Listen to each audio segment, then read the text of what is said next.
تفع عمو حبيبي. صباح الفل، صباح الفل بجد. في ناس بتخلف عشان كل الناس بتخلف، اهو برضو يبطل عياط على مطبخ.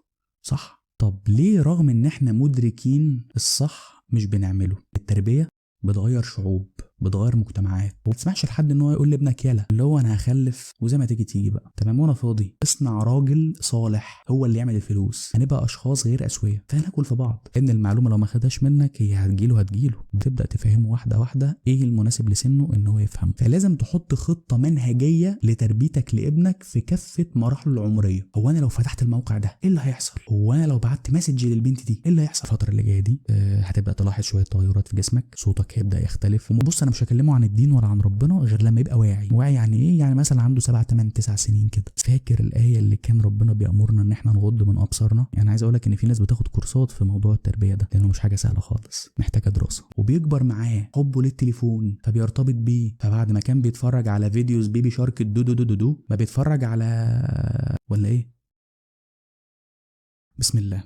يعني ايه تربيه؟ لو طلبت من كل واحد فيكم يطلع يكتب لي في كومنت يعني ايه كلمه تربيه، وقف الفيديو ثانية واطلع اكتب مفهوم التربية بالنسبة ليك، وتعالى كمل الفيديو تاني. كتبت؟ تمام، حلو جدا. متهيألي ان اغلب الناس اللي كتبوا مفهوم التربية في الكومنتس كتبوا مفاهيم صح جدا، ولكن هل هو مجرد كلام على ورق وكلام نظري زي التنمية البشرية وتطوير الذات واعمل جدول واكتب اهدافك ومش عارف ايه؟ مدركين ان ده بيوصل لنجاح. طب هل بننفذ؟ لا. طب هل بنستمر لو نفذنا؟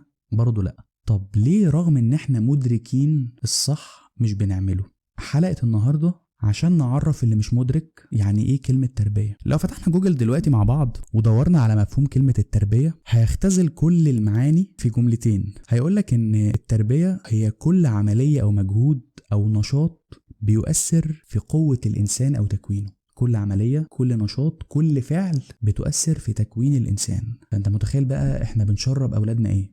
تفع عمو حبيبي. صباح الفل، صباح الفل بجد. طب تعالوا مع بعض كده نستعرض شوية من الأخطاء اللي الأهل بيعملوا عشان لا أنا أعمله مع عيالي ولا أنت تعمله مع عيالك. أول حاجة العشوائية في التربية. في عشوائية غير طبيعية. أنا مش مدرك هو أنا بخلف ليه؟ مش مدرك ده. أنا على وشك إن أنا أكون أب. هل جبت ورقة وقلم كده وحطيت خطة وكتبت كل حاجة أنا عايز ابني يتعلمها؟ أنا عايز أعلمه كذا وكذا وكذا وكذا. هل حد بيعمل كده؟ ما أظنش. يعني إيه أجيب ورقة وقلم واكتب أنا عايز أربي ابني على إيه؟ أغلب الناس بتوع تطوير الذات بيقولك إن أهدافك بتتحقق بنسبة 90% لما تتكتب على ورقة وقلم. هتفضل دايما قدام عينيك. في ناس بتخلف عشان كل الناس بتخلف، عشان هي دي سنة الحياة. مش مهم بقى الولد اللي أنا هجيبه ده يكون صالح للمجتمع أو طالح بلطجي بقى مجرم مش عارف إيه. التربية بتغير شعوب، بتغير مجتمعات. هو المجتمع عبارة عن ايه؟ افراد.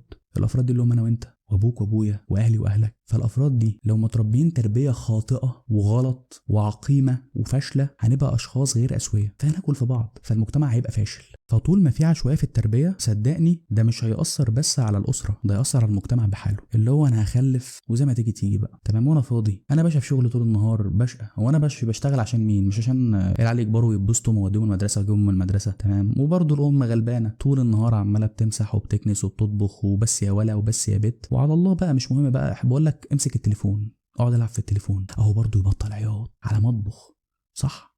لازم نسكتهم بالتليفون. فعشان كده بيحصل توحد. الطفل ما بينطقش، بيمسك تليفون وهو لسه عنده 2 سنين، مش كده؟ عشان نلهيه ونسكته. طب واحده واحده ارتباطه بيزيد بالتليفون وبيكبر معاه حبه للتليفون فبيرتبط بيه. فبعد ما كان بيتفرج على فيديوز بيبي شارك الدو دو دو دو دو ما بيتفرج على ولا ايه؟ بيتطور بقى. ما هو الطفل بيحب يستكشف، بيحب يدور، بيحب يتعلم. بابا هو ده ايه؟ هو ده ايه؟ هي ليه الاطفال بتمشي في البيت تكسر في البيت؟ هو قاصد يكسر البيت؟ لا، هو بيستكشف، بيدور، عايز يعرف هو انا لو رميت دي ايه اللي هيحصل؟ هو انا لو فتحت الموقع ده ايه اللي هيحصل؟ هو انا لو بعت مسج للبنت دي ايه اللي هيحصل؟ بتطور المراحل العمريه مشاكل هتكبر اكتر واكتر، وانت شقيان، انت تعبان. اهم حاجه الشغل، اهم حاجه الفلوس. بالعكس ياما في اهالي موفرين لاولادهم كل حاجه ومع ذلك التربيه بايظه. مفيش دين ولا في اخلاق ولا في اي حاجه صح. فالفلوس صدقني مش بتصنع بني ادم. اصنع راجل صالح هو اللي يعمل الفلوس. ما تصنعش فلوس وتنسى تربي ابنك فيضيعها ويضيعك ويضيع نفسه قبل اي حد. كل اللي انا قلته ده بقى دي النتيجه بتاعت العشوائيه. ما ينفعش تخلف لمجرد انك عايز تخلف وخلاص. ربنا كرمك ورزقك بالخلفه ورب ابنك. قدر النعمه، اكبر تقدير للنعمه انك تربي ابنك صح. الزرعه اللي انت هتزرعها هي اللي مكمله معاك، فلازم تعتني بيها. ما ينفعش ابنك يكون منفتح على العالم من هو طفل صغير. ممكن يكون منفتح بس انت تكون المرشد بتاعه، انت تكون معاه خطوه بخطوه. ما ينفعش ابنك ابنك يكون عنده 2 ولا 3 سنين اي حد بيشيله، اي حد بيتكلم معاه وانت مش موجود، انت مش عارف اللي هيتكلم معاه ده هيزرع جواه ايه. الاطفال بتتاثر بكل كلمه بتتقال حواليها وبتقلدها. تمام، ما تسمعش لحد ان هو يقول لابنك يلا، ودي نقطه هنروح لها بعد كده. ما تسمعش لحد انه يندهله باسم مش اسمه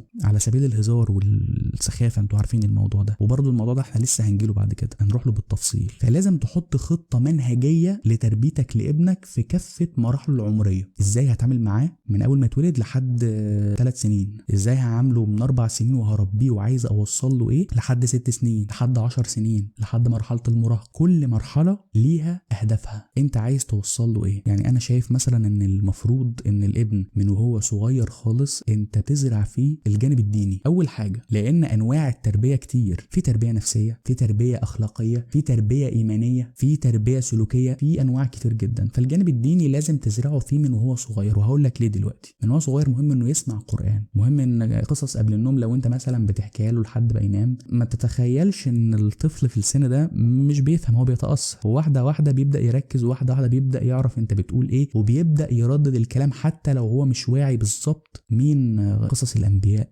مين سيدنا النبي، يعني ايه قرآن، الآية قل هو الله أحد. بيبدأ يتأثر من سن 2 و3 سنين. فمهم يسمع من ده كتير، قصص زي دي كتير تحببه في دينه. ويا ريت ما يبقاش في مجال انك تقول له ان الكلمة دي غلط. هو لو ما سمعهاش اصلا مش هتضطر انك تقول له دي غلط او مش غلط، لان الابن لو سمع كلمة غلط ودخلت ودانه وهو في سن صغير زي ده هيبدأ يكررها ويكررها ويكررها مهما عملت بقى، هي معاه هتاخد وقت كبير جدا على ما تقنعه، لان هو مش مستوعب، هو لسه بيبي، فممكن ما يقتنعش ان هي غلط فيبدا يقرر. طالما انا سمعتها من بابا او من ماما او من خالته او من عمته فخلاص صباح الفل. خالته تقول حاجه غلط ليه؟ المرحله الابتدائيه او المرحله اللي هي من مثلا من 4 سنين لحد 7 سنين اللي هي قبل المدرسه بحاجه بسيطه، يعني برضو مهم انك تعلمه مثلا يبدا يحفظ قران، يبدا يعرف اكتر عن دينه. ده هيساعده جامد جدا جدا جدا. برضو نفس الكلام في المرحله الابتدائيه. مهم بقى وانت داخل على المرحله اللي هي قبل مرحله البلوغ مثلا سن 10 سنين، مهم جدا انك تبدا تكلمه على اللي جاي، ان الفتره اللي جايه دي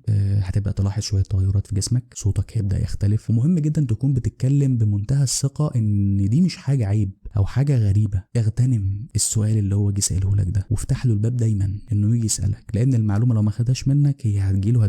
بس شوف بقى انت عايز ابنك تجيله المعلومه مشوهه من زميله مثلا اللي متربي تربيه مش كويسه، مثلا اهله مش فاضيين له، ولا تجيله من الشارع، ولا تجيله منين بالظبط. فافتح له الباب، يا حبيبي انت عندك شك ان انا بحبك جدا وماما برضو بتحبك جدا، اي حاجه عايز تسال اسالها، حتى لو شايف ان هي عيب لا تعالى اسالني وانا هبقى مبسوط جدا جدا جدا ان انت بتسالني. وبرضو ممكن اسالك على حاجات، انت بتحب الكوره وبتتابع الاهلي والزمالك ومش عارف ايه صح، انا برضو ممكن اسالك اقول لك هو الفريق ده مين اللي بيلعب فيه مش عارف ايه، فهنتبادل المعلومات. فانا ابقى مبسوط جدا لو جيت سالتني. فاوعى تروح تسال حد تاني غيري انا وماما، لان انا وماما اكتر شخصين بيحبوك في الدنيا. فممكن لو رحت سالت حد تاني غيرنا فيقول لك معلومه غلط، انت عايز يبقى معاك المعلومه الصح ولا الغلط؟ اللي بيحبك هيقول لك المعلومه الصح، ومفيش اكتر مني انا وماما بنحبك. وتبدا تفهمه واحده واحده ايه المناسب لسنه ان هو يفهمه على حسب المرحله اللي هو داخل عليها. لازم تفهمه ولازم تبشع له الغلط، لازم تقفله منه، يبقى عنده فكره بس فكره وحشه مشوهه ان اللي بيعمل كده ربنا بيزعل منه. انت ترضى ان ربنا يغضب منك؟ انت بقى لو مش مؤسس له مدى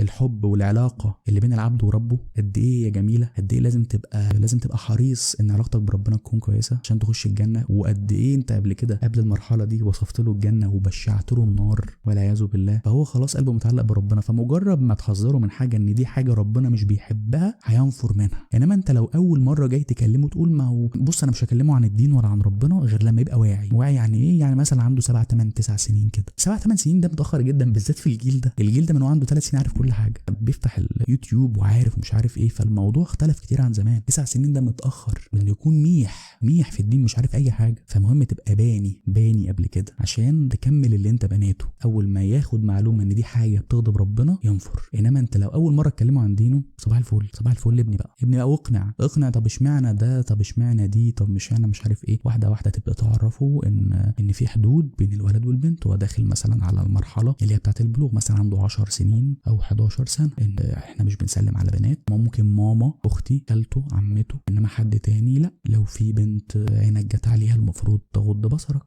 فاكر الآية اللي كان ربنا بيأمرنا ان احنا نغض من ابصارنا، عشان ده بيترتب عليه حاجات ممكن تخلينا اشخاص مش كويسين، فبالتالي نعمل غلط ربنا يغضب مننا بسببه فنخش النار اللي انا مبشعها له. فهو اوريدي لو مش حافظ قرآن من قبل كده، اوريدي لو ما عندوش فكرة عن الآيات اللي مهم ان هو يكون عنده خلفية بيها عشان بعد كده تستشهد له بيها باللي هو حافظه، حتى لو حافظه بدون فهم كامل. اول ما تقول له اول كلمتين في الآية ويكملها تقول له انت عارف بقى ده معنى الآية دي، فالموضوع والمعنى ينور ويفضل هنا ما ينساهوش. شفت كل الخطوات اللي انا بقولها دي، ده مش هيجي غير بخطة. تخيل كم الكلام اللي انا قلته ده مبني، كلام مبني، مرحلة بتسلم مرحلة بتسلم مرحلة بتسلم مرحلة وهكذا. فالموضوع مش عشوائي خالص. الابن عمره ما يطلع سوي كده من غير تربية منك، من غير تأسيس. حالة نادرة، نادر قوي لما بتحصل. الشخص بيتأثر بالبيئة اللي كبر فيها.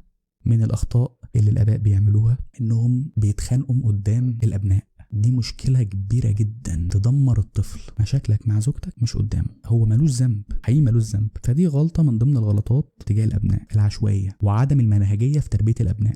يعني أنا عايز أقولك إن في ناس بتاخد كورسات في موضوع التربية ده، لأنه مش حاجة سهلة خالص، محتاجة دراسة. دي أول نقطة اللي هي إيه؟ العشوائية. إن نبطل عشوائية في التربية ونكون محددين إحنا عايزين نعلم الولد إيه في كافة مراحله العمرية. أول ما يتولد أنا هبدأ أعمل معاه كذا، وبعدين كذا، ويبقى من سن كذا أعمل معاه كذا، وهكذا لحد ما اتجوزه.